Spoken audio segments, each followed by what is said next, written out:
Welcome to my February 2021 monthly reading wrap-up. My name is Riley. If you haven't been here before, please subscribe if you're interested in more content like this. So monthly wrap-ups, book hauls. I have a vlog that I might be posting. Still a little uncomfortable in front of the camera, obviously. So it is what it is. I hope to make some recommendations videos with some of my favorite books, which are behind me. But this video right now is just a wrap-up. I read 6 books this month. It actually isn't the end of February. Well, it's the end, but it's not like the last day of February. So I could finish a few more books in the meantime. The last week or so of this month, I have just skipped around book to book trying to find what I want. I actually have my laptop here with my call pile spreadsheet. That's why I keep looking down. So I have a lot of books that I either have finished or DNF'd this month. At the end, I'll try to list what I DNF'd, what I'm currently still reading, and I try to put a TBR at the end of these, but I find it really hard to follow a TBR because I am an emotion reader. So if I'm feeling really low, I either want to wallow in that and like go hard on it, or I might want to do the opposite and read like a romantic comedy. Starting with the first book I finished this month. This was one of my favorite books. I think it might be a favorite of this year and one of my favorite this month. And it is Outlawed by Anna North with like the best cover ever. You may have seen it in my book haul. This is a historical retelling novel, and it is about a woman who is dealing with some infertility struggles, but it's in the late 19th century. So in this world that we're reading, if you were dealing with infertility, I just hit my head on the book. If you were dealing with infertility, you were often labeled as a witch, and you could curse mothers who suffer miscarriages and also curse babies.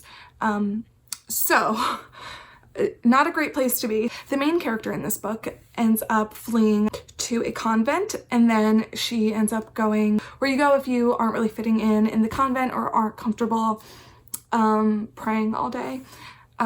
You flee to this outlaw gang basically, and so she joins them, and it's a short novel. It's only 261 pages, so it's really short, but it was a good story. I don't want to say much else because there's stuff in there that I wasn't expecting, and it was a total plot. I don't want to say a plot twist, but just it wasn't what I was expecting out of the book, and I loved it. I gave it a really high 4-star. So that one was just started my month off, my reading off really good. And then we got into Long Bright River by Liz Moore. Long Bright River is about these 2 sisters, and one is a police officer. It takes place in Philadelphia in this area called Kensington, which is pretty notorious. If you're from the East Coast, you know about it. It's a heroin hub. I actually live right by there. So this was interesting to me because it was like a mystery thriller. I think it was more like mystery suspense than thriller. There was nothing really thrilling in there that I remember. It was also by me, so I knew a lot about the area, so I was really interested in reading it. And so again, 2 sisters. I think it's only told by one perspective. I don't really remember. I listened to it on audiobook, and I listened to most of it in January and then just like the tiniest little bit in February. I think it was just by the one sister. But anyway, 2 sisters, one ends up in the throes of addiction, and then one is a police officer. And the police officer starts noticing that there's some shady things happening, some girls go missing, and she's really just hoping that it's not her sister. So she starts investigating herself to see what's going on. And in the process, like finding out things about her family, it was an interesting book. I would say 75% of it was pretty dull, and then that last like 25% was really interesting and intense. And the plot twist, again, it's like a suspense mystery. You know that there's gonna be a plot twist. I hope that doesn't bother you when I say that. But the plot twist was shocking, and in my blog, if I post it, there's a point where I'm like, see, it's exactly what I thought it was. Like, this is what this is what's going to happen, of course. False. It is not what I thought it was. So I'll put a spoiler in that so that you don't know what I'm talking about. I gave this a lower 4. I'm actually surprised it was a 4, but the end, like I said, was so good, but the beginning was just a little slow. The next book, again, I don't have it. It was a library book that I borrowed. It is Station 11 by Emily St. John Mandel, and this I really liked. This was something that I would have never typically read. I heard really good things about it and I was interested in reading it, and now I've been on kind of a dystopian post-apocalyptic, that's what I want to read. But anyway, this was a book about basically a group of people and what their lives were leading up to the modern world as we know it collapsing, and then some of the characters, what their lives were like post-collapse. And the reason that the world collapsed was because of this virus that spread really quickly and had people on ventilators and then dying a few hours after, and a little triggering if you're like super nervous about COVID like I am, but overall I thought it was a great read. I loved this book. The only thing was that I wanted more. I wanted more of that post-collapse world.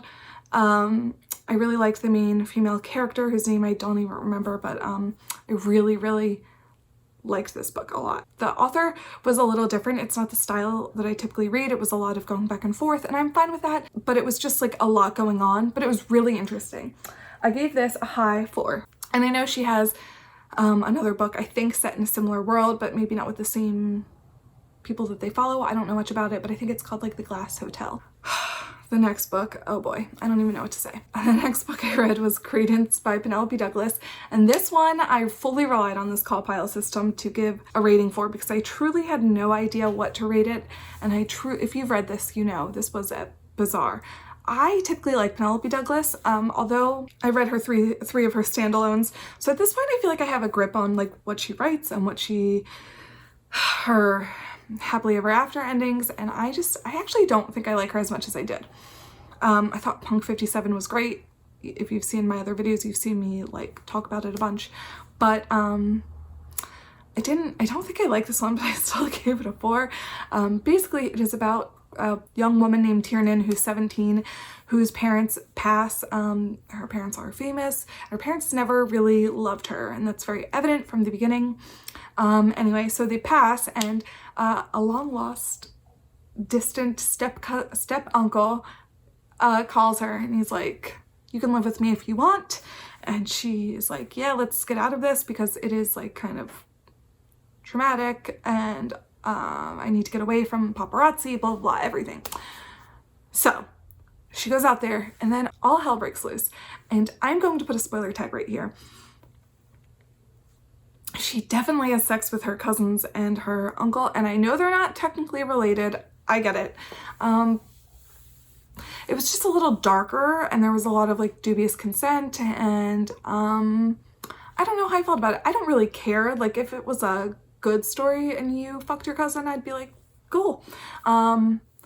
But this was like weird. And she ends up with who I thought she'd end up with, and I don't know why, but Penelope Douglas at the end of all of the 3 stories I've read, the main character ends up with like a baby a couple years into the future, which I don't like. I don't mind showing an HEA, I just don't like that. It's like the same every time.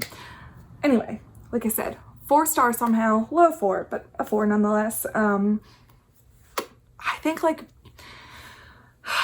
would rate it a 2. I don't know. I told my husband I was reading it, and we were kind of like laughing, and he was like, "Can you just read me some of it out loud?"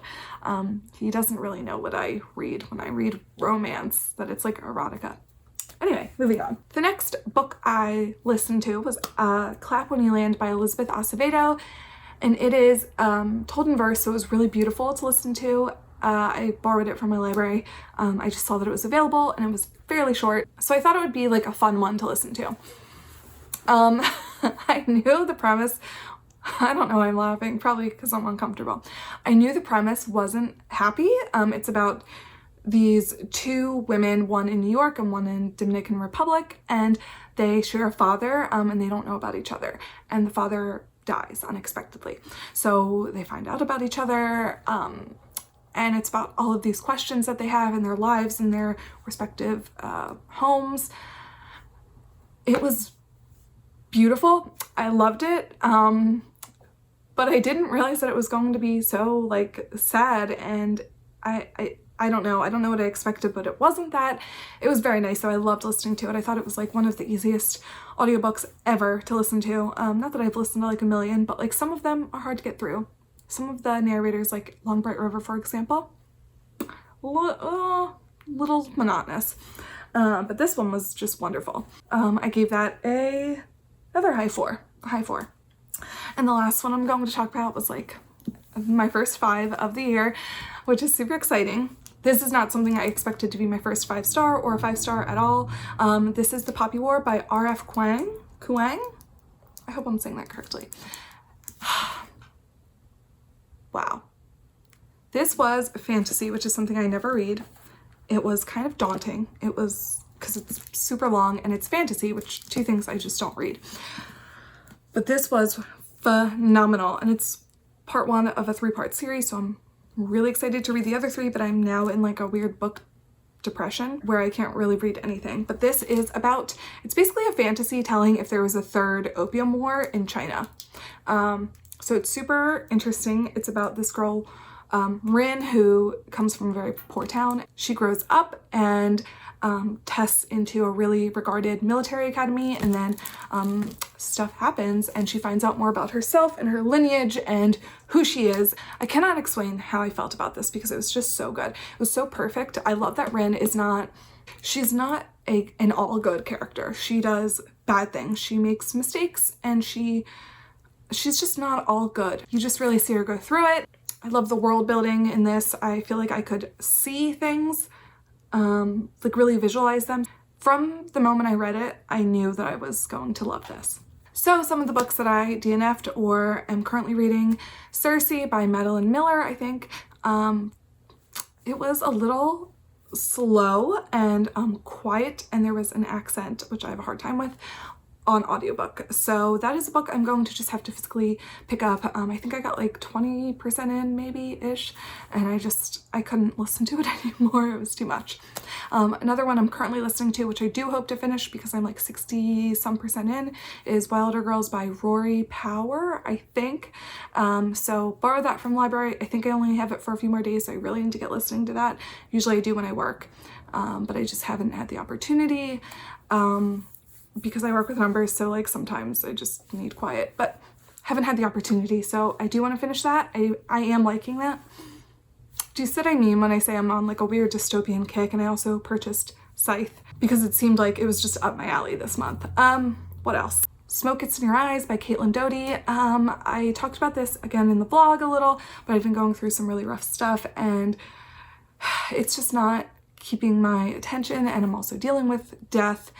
And like trauma surrounding death, and so that might not be the best book for me at this time, although it could be. It could feel healing to read about death, but I just don't know how I feel about it, so I'm going to read only the stories that captivate me and interest me, and so I do hope to finish that soon. I also started Jade City by Fonda Lee, and that is one that I am not really getting into, so I'll see how I feel. I borrowed it from the library, so if I'm not interested in it by the time it's due, I'm just going to return it.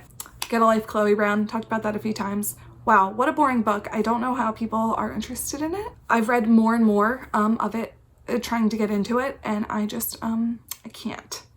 I can't. So I still want to finish it. I want to love this book, but I'm not there. So hopefully I will finish it, and next month I can update you about my feelings, whether I hate it, whether I love it, what I feel. Thank you so much for watching this video. I really appreciate it. Please subscribe if you're interested. I'll see you in my next video. Bye.